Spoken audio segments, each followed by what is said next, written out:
In the news, federal government outlines conditions to lift Twitter ban suspension. And security officers killed during Israeli raid in West Bank. Stock market gains 151 billion naira as bulls consolidate hold. And to sport, Ronaldo's Portugal thrash Israel in friendlies. Details coming up shortly.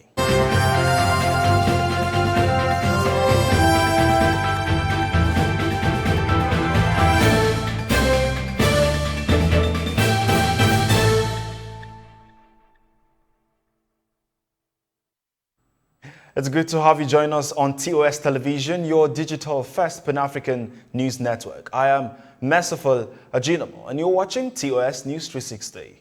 The Nigerian government on Wednesday had listed conditions that must be met by Twitter to reopen in Nigeria.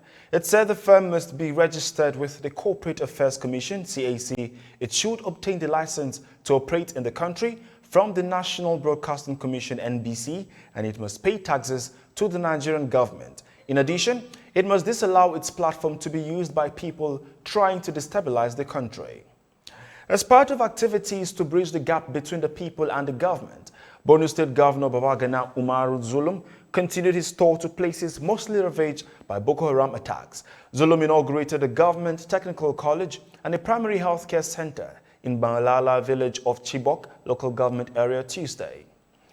In a bid to exchange knowledge around illicit financial flows in Nigeria, a civil society group under the auspices of Civil Society Legislative Advocacy Center Wednesday engaged stakeholders from various sectors with focus on gaps and potential corruption in global trade disputes through the instrument of investor-state arbitrations on the lingering case arbitration of the Process and Industrial Developments Limited, otherwise known as P&ID versus Federal Republic of Nigeria. CISLAC notes that it will not take a position on the case, but urged all to learn from it and prevent further occurrence.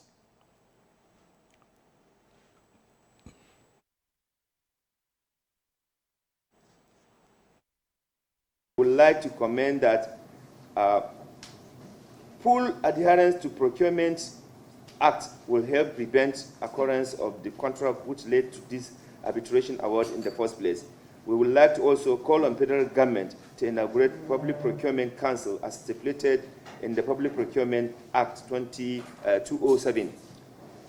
The existence of a publicly accessible beneficial ownership register will also go a long way in preventing corruption in public procurement. And I want to really encourage the National Assembly to continue to synergize with relevant government agencies to ensure some level of sanity in the way things are done in this country.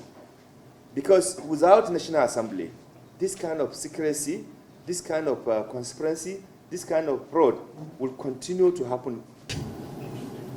Nobody needs to be told that corruption has literally decimated our country, and everybody is paying the price.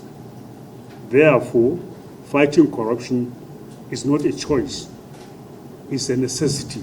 This monster-load developing country of resources that will be used to finance essential public services, ranging from security and justice of basic social services, such as health and education, good roads, infrastructural development that is weakening their financial system and economic potential.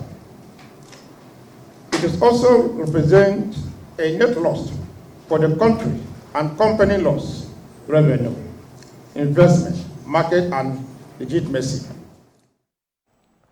The House of Representatives said it is set to investigate the disbursement of loans and credit facilities by the federal government in the agriculture sector since 2009. The period under reviews covers the administrations of the late President Umaru Yar'Adua and Goodluck Jonathan and the present regime led by the President Muhammadu Buhari.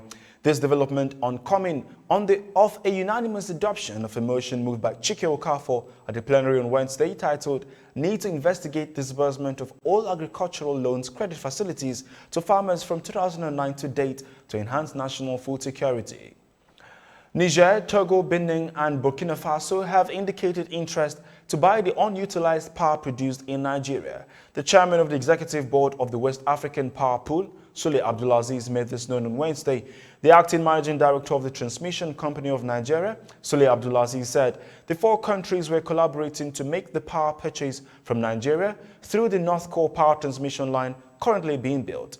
He disclosed this at the WAPP meeting on the North Core project in Abuja. This is your digital first Pan-African news network, TOS Television, and you're watching News 360. More stories after the break. Do stay.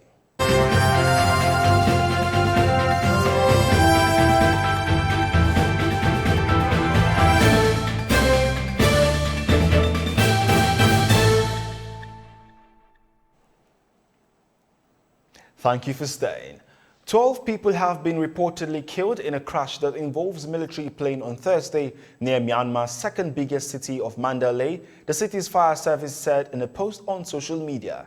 It was gathered that the plane was flying from the capital Naypyidaw to the town of Pine Oling and was coming in to land when it crashed about 300 meters from a steel plant, the military-owned Myawaddy television station reported. The plane was carrying 6 military personnel and also monks who were due to attend a ceremony at a Buddhist monastery. There were no reports of casualties among people on the ground.